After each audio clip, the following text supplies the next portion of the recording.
नमस्ते दोस्तों, मैं हूं विकी और आज हमारे साथ एक बहुत ही इनक्रेडिबल गेस्ट मौजूद है। इन्होंने कैट जेड 99 परसेंटाइल के साथ इंग्लिश में क्वालिफाई किया, यूजीसी नेट JRF क्रैक किया और साथ ही 20 लाख के पैकेज के साथ मल्टीपल MNCs में काम किया, जैसे HUL, UB ग्रुप, कैस्ट्रॉल और मणिपाल ग्लोबल एजुकेशन। और साथ ही इसके दौरान इन्होंने एक बुक भी लिखी जिसका नाम है वर्ल्ड वाइड ट्रैप, जो कि अभी आपको अमेज़ॉन और फ्लिपकार्ट पे अवेलेबल है। और अभी इनका एक यूट्यूब चैनल भी है जहाँ पे ये पोएट्री करते हैं। उसके साथ अभी ये बिहार के one of the top coaching institute जो SSC और जनरल कंपटीशन की प्रिपरेशन कराती है उसमें इंग्लिश पढ़ाते हैं। इसके साथ इन्होंने पटना यूनिवर्सिटी, MIT यूनिवर्सिटी में as a faculty English teaching की है। आइए हम सब इनका मिलकर स्वागत करते हैं। Welcome sir. Sir thank you.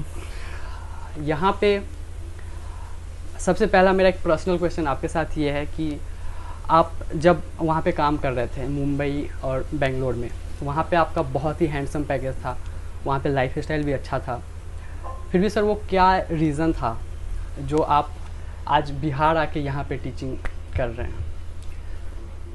काम करते वक्त मुझे हमेशा से जो एहसास होता था, जब मैं काम कर रहा था, तो प्राइमरली मैं बता दूं कि मैंने किस तरह से अपना करियर शुरू किया था। मैंने MBA करने के बाद जो मेरी पहली जो प्लेसमेंट हुई थी हिंदुस्तान यूनिलीवर में हुई थी, और उसके बाद मैंने Hindustan Unilever, Castrol, UB group, Manipal global education, बहुत सारे कंपनीज में काम किया MNCs। तो करीब 6-7 साल वहाँ बिताने के बाद मैं इन सारे MNCs के हेड ऑफिसेज में काम कर रहा था, कभी मुंबई, कभी बेंगलोर, कभी कोलकाता।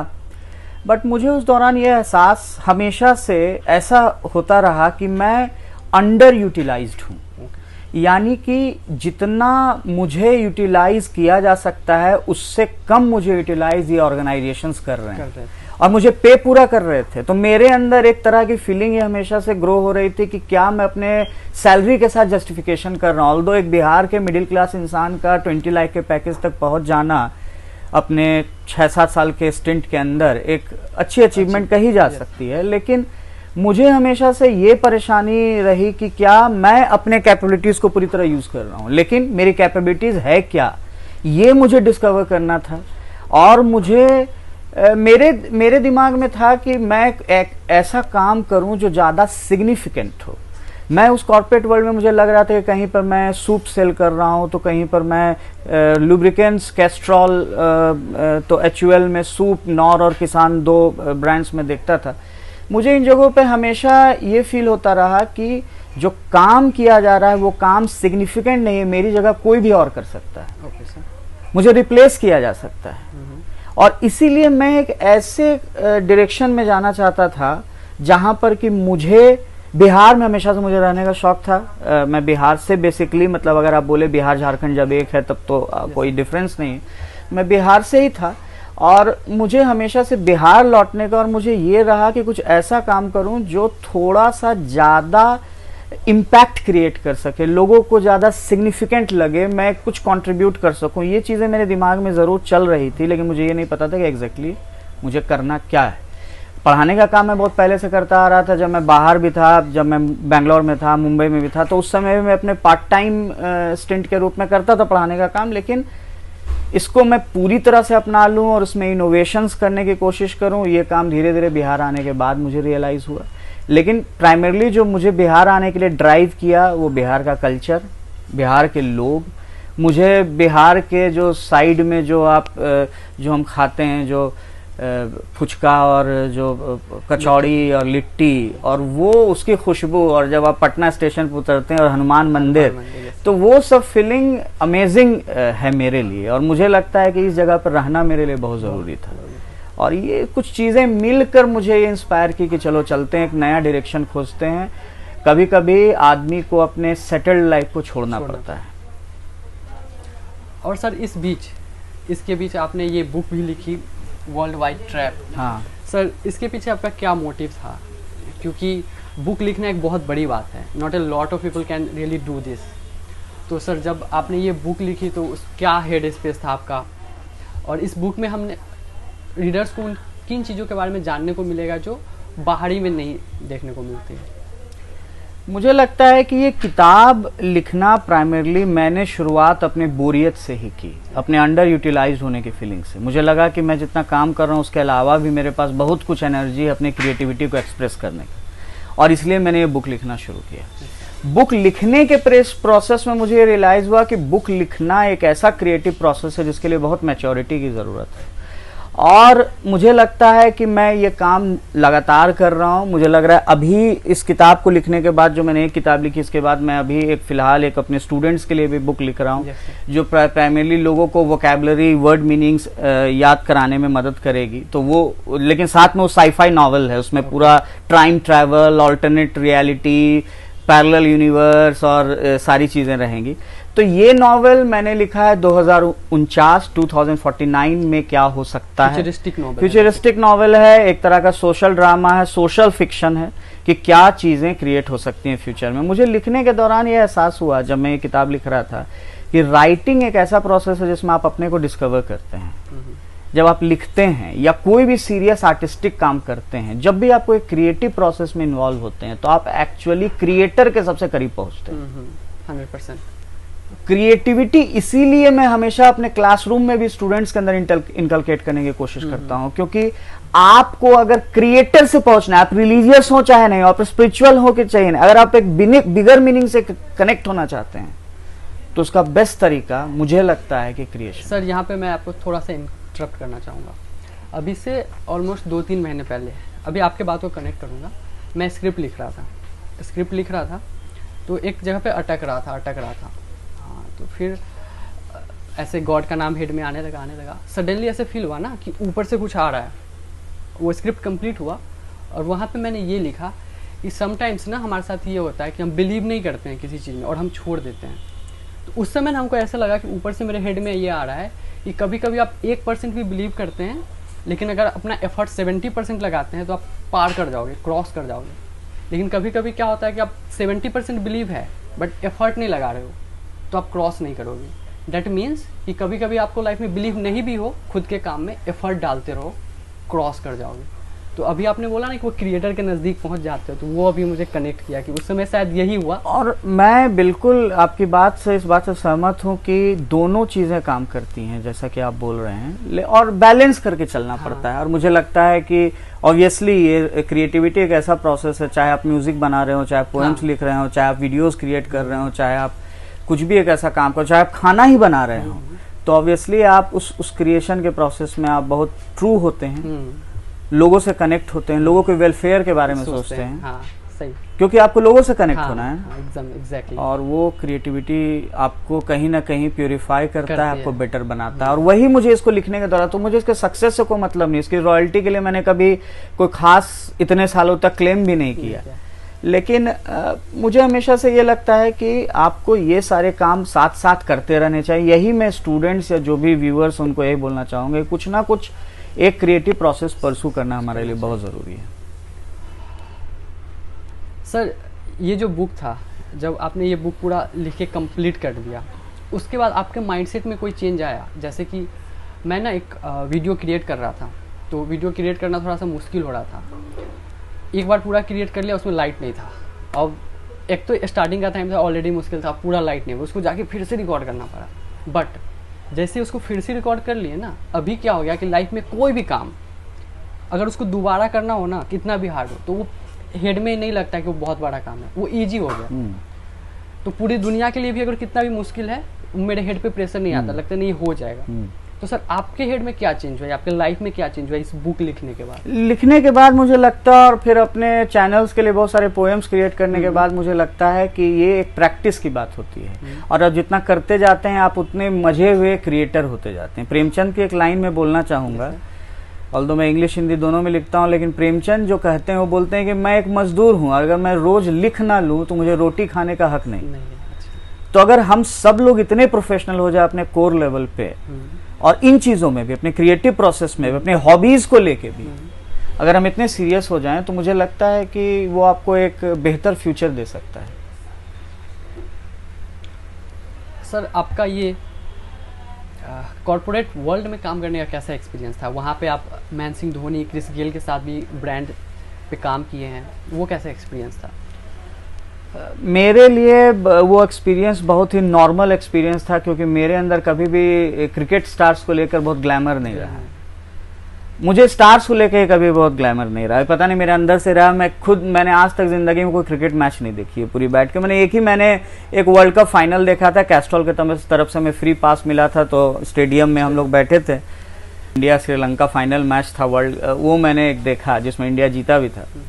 उसके अलावा ना तो मैं क्रिकेट मैच देखता हूँ, और मुझे सेलिब्रिटीज़ में बहुत ज़्यादा इंटरेस्ट कभी नहीं रहा है। मुझे हमेशा से लगता है कि जो लोग अपना काम प्रॉपर कर रहे हैं उनको ज़्यादा हमें ध्यान देने की ज़रूरत है, अप्रिशिएट करने की ज़रूरत है। आइडल वर्शिप, सेलिब्रिटीज़ का पीछा करना या उनके साथ बहुत ज़्यादा अपने फ़ोटो खिंचवा कर प्राउड फील का, हाँ कभी कभी मार्केटिंग के लिए यूज़ करना पड़ता है, ये अलग बात है। मुझे अपना पिक्चर धोनी के साथ, क्रिस गेल के साथ कभी सोशल मीडिया पे लगाना पड़ता है, that's a marketing stunt, but that's not something which I personally feel कि आई शुड डू।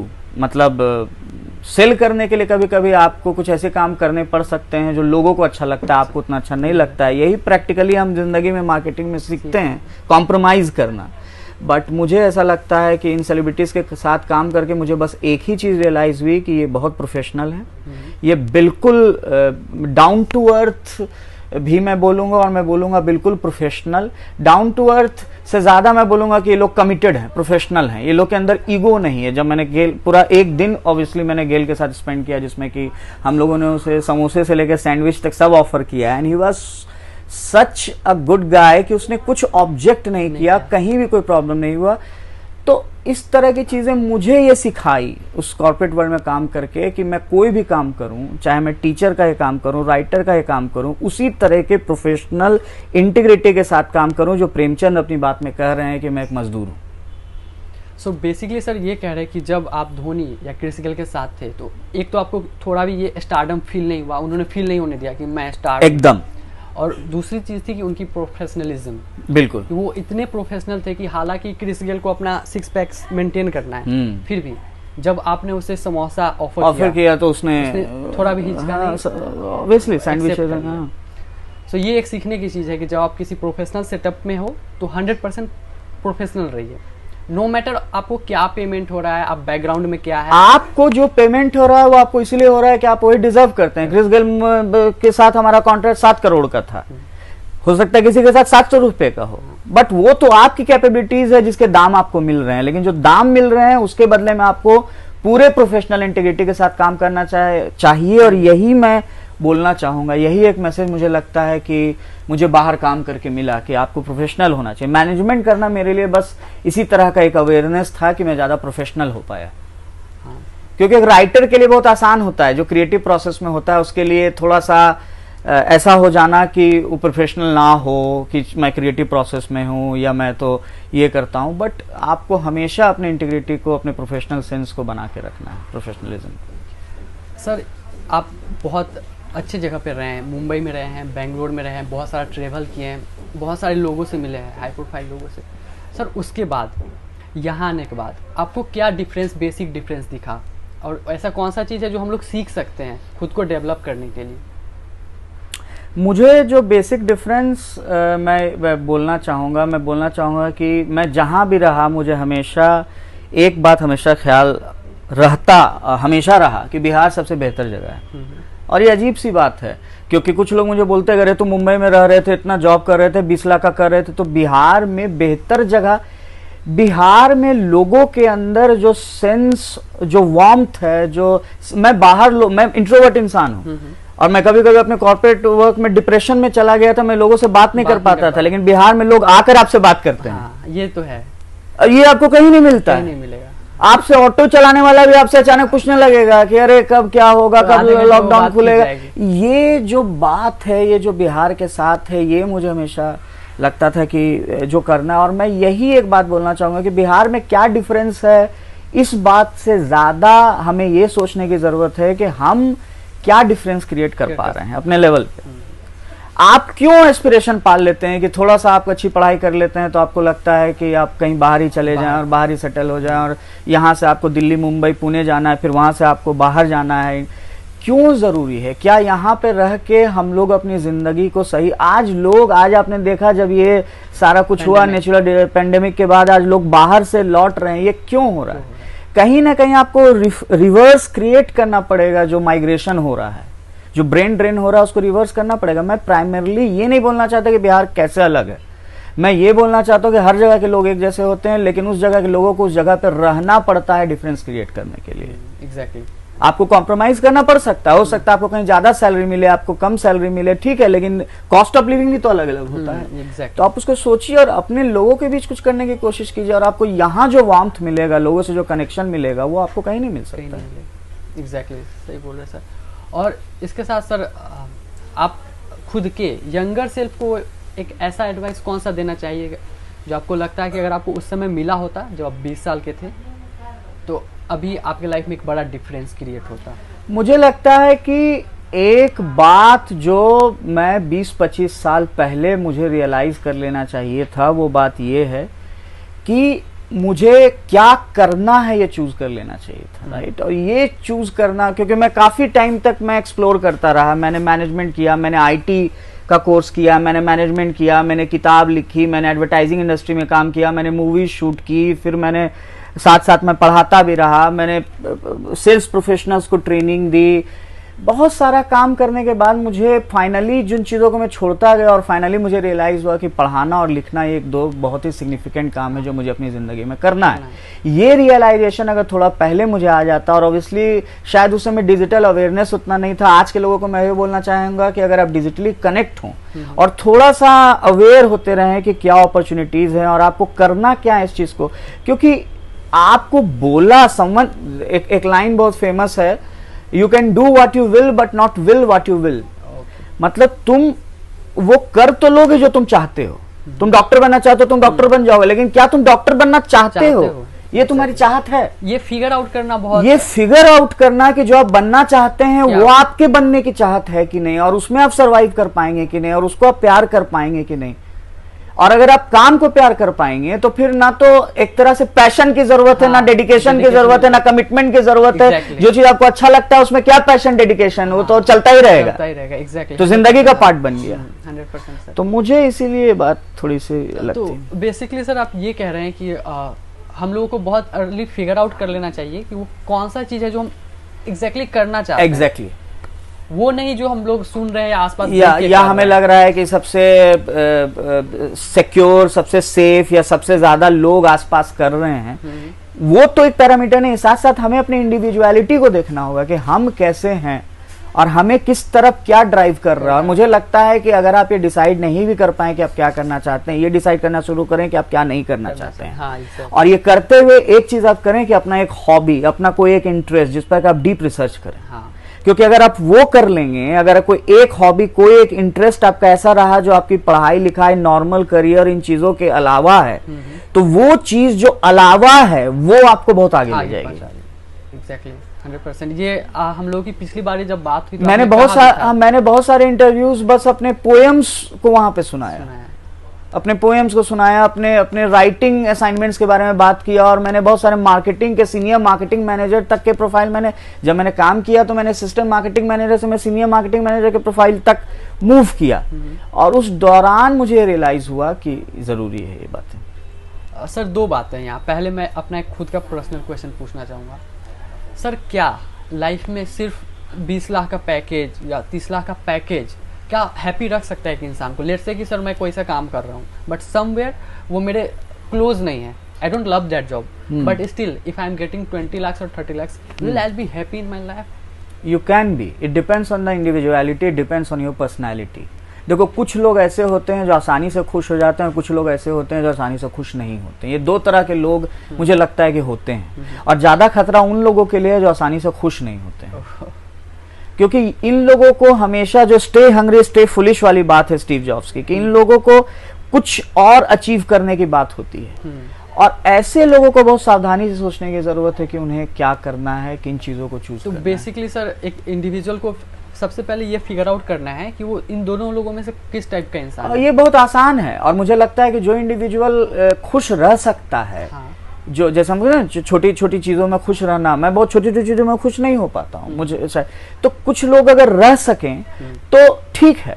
मुझे लगता है कि वो अचीव करें और वो 20 लाख का पैकेज करें और वो एक बैलेंस लाइफ जिए और बहुत अच्छा रहें और मुझे लगता है कि उसमें कोई प्रॉब्लम नहीं है। लेकिन मेरे पर्सनल सेल्फ में एक प्रॉब्लम है कि मुझे हमेशा लगता है कि कुछ और चीज देखूं कहीं पर, और एक ज्यादा सिग्निफिकेंट काम की तरफ मैं बढ़ूं, भले ही मुझे उसके बदले में पैसे उतने ना मिले, मुझे कामयाबी उतनी ना मिले, मुझे शोहरत उतनी ना मिले, उन चीजों से ज्यादा मतलब नहीं है। बेसिकली जो लोग भी थोड़े से भी क्रिएटिव है बाय ब्रेन, उनको पैसा सेटिस्फाई शायद ना कर पाए, पूरी तरह नहीं करता है। पैसा एक हाइजीन फैक्टर होता है। हाँ।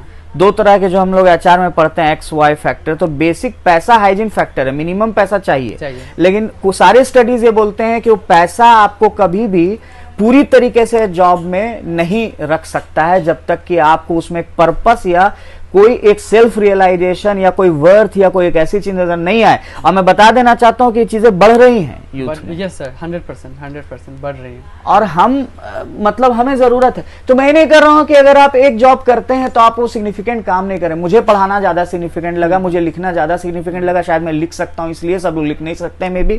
लेकिन मुझे रियलाइज करने के मैं लिख सकता हूं एक लंबा अरसा लगा, क्योंकि मैं इंट्रोवर्ट इंसान हूं, मैं लोगों से शेयर नहीं कर रहा हूं। तो मैं यही कहना चाहूंगा कि थोड़ा सा शेयर, आज के प्लेटफॉर्म में लोगों से फीडबैक लो, शेयर करो, प्रोफेशनल लोगों से मिलो, बात करो। आप इतने अच्छे इंस्टीट्यूट्स, हम लोग जब करियर प्लानर में भी और बाकी पटना यूनिवर्सिटी और बहुत जगह पे जब हम लोग प्रोफेशनल सेटअप्स में जाते हैं, या जब मैंने HUL ये सब में काम किया, तो मुझे लगा कि ये बहुत जरूरी है कि आपको प्रोफेशनली कनेक्ट होना है, लोगों से अच्छे एम्बियंस में रहने की कोशिश करनी है। सर दूसरा मेरा क्वेश्चन है, पिछली बार जब आपसे बात हुई तो आप कह रहे थे कि बच्चे रिसर्च और डिजिटल टेक्नोलॉजी को यूज शायद उतना नहीं कर पा रहे जितना वो कर सकते हैं। मुझे लगता है कि डिजिटल टेक्नोलॉजी को बच्चे मुझसे कहीं बेहतर यूज कर रहे हैं, लेकिन मुझे लगता है कि फिर वो यूज पर्पसफुल होना चाहिए। आप हाइपरलिंक कल्चर नहीं बन सकते हैं। अच्छा, हाँ। हो क्या रहा है कि हम एक चीज खोलते हैं, फिर हमें कुछ कंटेंट नजर आता है, फिर उसको क्लिक करते हैं, फिर दूसरी जगह, फिर तीसरी जगह, फिर हम लॉस्ट हो गए। आपको पहला अपना सर्च शुरू करना है क्लियर ऑब्जेक्टिव के साथ कि मुझे इस चीज के बारे में कुछ जानकारी इकट्ठी करनी है। और जब आप प्रॉपर सीरियस रिसर्च करेंगे तो आज के समय में तो मुझे लगता है कि सारी फैसिलिटीज आपके पास हैं। लेकिन मुझे लग रहा है कि लोगों के अंदर वो कंसंट्रेशन, क्योंकि मैं पर्सनली जो फील करता हूं, एक ही चीज आप कर सकते हैं अपने को बेहतर बनाने को, और वो है कि आप अपने कंसंट्रेशन को बढ़ा सकते हैं। और वो डिजिटल वर्ल्ड में बहुत कम होता जा रहा है, क्योंकि हम लोग क्लिक करते जा रहे हैं, आगे बढ़ते जा रहे हैं। दूसरी बात, सबसे बड़ा खतरा यह है कि डिजिटल वर्ल्ड हमें बस वही चीजें बता रहा है जो हमारी पर्सनैलिटी है। तो हम लोग जो चीजें, जिन चीजों में हमारा इंटरेस्ट है, वो चीजें हमें पेश तो की जा रही है, लेकिन हम लोग अपने जजमेंट को नैरो करते जा रहे हैं। हमें लग रहा है कि दुनिया ऐसे ही है। हाँ। क्योंकि हमें सब कुछ वैसा ही दिखाया जा रहा है, जो हमारा थिंकिंग प्रोसेस है, जो हमारी आइडियोलॉजी है।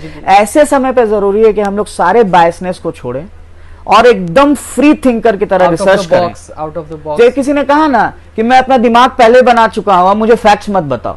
ये कितनी बेवकूफी वाली बात है। फैक्ट सुनो तब तो दिमाग बनाओ। तो उन चीजों को मुझे लगता है कि स्टूडेंट्स को करना होगा, कि उन्हें रिसर्च करना होगा, अपने हॉबीज को आइडेंटिफाई करना होगा और उस पर बहुत डीप में जाना होगा। बेसिकली सर आप ये कह रहे हैं कि लोगों के साथ क्या हो रहा है कि जैसे कि आप एक टाइप का आपका थिंकिंग है, आपके आसपास 4 लोग वैसे ही थिंकिंग रखते हैं, तो आपको लगता है कि पूरा दुनिया ही ऐसा सोच रहा है। एग्जैक्टली। लेकिन जब आप उस बॉक्स से बाहर आके देखते हैं तो आपको लगता है कितनी सारी चीजें करने को है, सीखने को है, डेवलपमेंट वहां पे है। और वो एक्सपोजर की जरूरत है, उसके लिए आपको अच्छे सेटअप में रहने की जरूरत है, उसके लिए आपको अच्छे माहौल में रहने की जरूरत है। जो कुछ इंस्टीट्यूट्स भी हैं पटना में, थोड़े बहुत इंस्टीट्यूट्स हैं, बहुत गिने चुने हैं जो प्रोवाइड करते हैं, लेकिन ऑब्वियसली डिजिटल वर्ल्ड में आप कहीं भी कनेक्ट हो सकते हैं। Yes sir. As a teacher आपका क्या एक्सपीरियंस रहा, और ऐसे कौन से 3 लर्निंग्स है जो आप स्टूडेंट्स को देना चाहेंगे, जो आप एज अ टीचर सीखे हैं? मेरे मैनेजमेंट में, जब मैं मैनेजमेंट कर रहा था, और मुझे हमारे एक प्रोफेसर थे डेविड जवाहर, मुझे उनका नाम भी याद है, और काफ़ी मुझे इम्प्रेस करते थे। और उनका एक स्टेटमेंट था, उन्होंने बोला था, I already know what I need to know. Okay sir.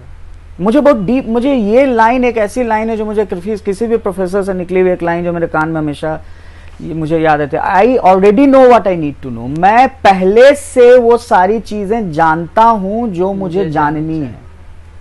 मतलब हमारे अंदर वो सारा नॉलेज का रिजर्वायर, हम लोग पहले से वो सारी चीजों को एंटिसिपेट कर सकते हैं जो हमें करना है। हमें अपने अंदर बहुत डीपली झांकने की जरूरत है। जैसे कार्ल युंग ने कहा है कि कि अगर आप बाहर देखिएगा तो आप दुनिया को देखिएगा, अंदर झांकिएगा तो आप रियलाइज़ कर पाइएगा। तो वही काम मुझे लगता है कि सबसे पहले ये ज़रूरी है, जो मुझे लगता है कि आप के अंदर वो नॉलेज पहले से मौजूद है और वो नॉलेज आपको खोजना होगा। आपको नहीं लगता है कि कुछ चीज़ें आपके दिमाग में सीधे घुस जाती हैं और कुछ चीज़ों को घुसने में बहुत मुश्किल होता है, तो आप उसको ध्यान से क्यों नहीं सोचते हैं? आप उस पर लोगों से मशवरा क्यों नहीं करते हैं? जो चीज़ें आपके दिमाग में ध्यान से घुसती हैं, उन चीज़ें आपको क्या इंडिकेट कर रही हैं? बिकॉज एक बात किसी ने कही है कि there is no wasted time, कोई बर्बाद किया हुआ वक्त होता ही नहीं, क्योंकि जिन काम आज हम लोग बैठ के यहाँ बातें कर रहे हैं, इन चीज़ों से जो हम लर्न कर रहे हैं, ये चीज़ें हो सकता है हमें आगे ज़्यादा मदद करें। तो आपको अपने उस हॉबी को, अपने उस इंटरेस्ट को, पैशन को बहुत परसू करना चाहिए। मुझे दूसरी बात जो लगती है कि मैंने टीचिंग से सीखी, और मुझे ये लगता है कि हम सारे लोगों को अच्छा कम्युनिकेशन स्किल सीखना पड़ेगा। हमें लोगों से बात करना सही तरीके से सीखना पड़ेगा। मैं इंग्लिश पढ़ाता हूँ, मैं मैनेजमेंट भी पढ़ाता हूँ, लेकिन मैं प्राइमरली इंग्लिश में ही ज़्यादा एक्टिव हूँ, क्योंकि मैं हर तरह का इंग्लिश, मतलब मैं जहाँ कम्युनिकेशन भी पढ़ाता हूँ लोगों को, इंटरव्यू स्किल्स, जीडी, उसके अलावा जो हमारा कॉम्पिटिटिव इंग्लिश है, सारी चीज़ें।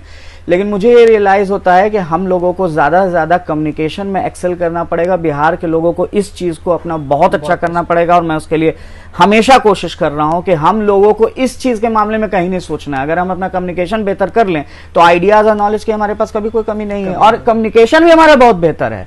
हम सिर्फ थोड़ा सा उसको ज़्यादा प्रोफेशनल बनाएंगे, क्योंकि इतना वार्मथ, इतना लव है कम्युनिकेशन। और होता क्या है, वार्मथ और लव तो होता है जो हमारे अंदर है, 100%। हमको बस थोड़ा सा सिंटेक्स सीख लेना है, जो मैं कोशिश करता हूँ। और तीसरी चीज़ मुझे जो लगती है, जो मैंने अपने इस पढ़ाने के दौरान मैंने रियलाइज़ किया, कि हम सब लोगों को कभी भी किसी भी करियर चॉइस को लेकर बहुत ज़्यादा ब्लाइंड नहीं होना है। ये नहीं सोचना है कि यहाँ स्टेलमेट है, इसके आगे हम मूव नहीं कर सकते हैं। हमको ऑप्शंस क्रिएट रखने हैं, प्लान बी रखना है। अगर हमारे पास प्लान ए काम नहीं कर रहा है, अगर हम किसी चीज़ में लगे हुए हैं, तो प्लान बी क्या हो सकता है, आगे हम क्या चीज़ें कर सकते हैं। ये सारी चीज़ों को बहुत भावुकता में हमें नहीं बहना है, हमें बहुत ज़्यादा प्रोफेशनल और बहुत ही ज़्यादा इमोशनली बैलेंस, जिसको इक्वानिमिटी कहा जाता है, वो हमें अपने अंदर बढ़ाने की ज़रूरत है।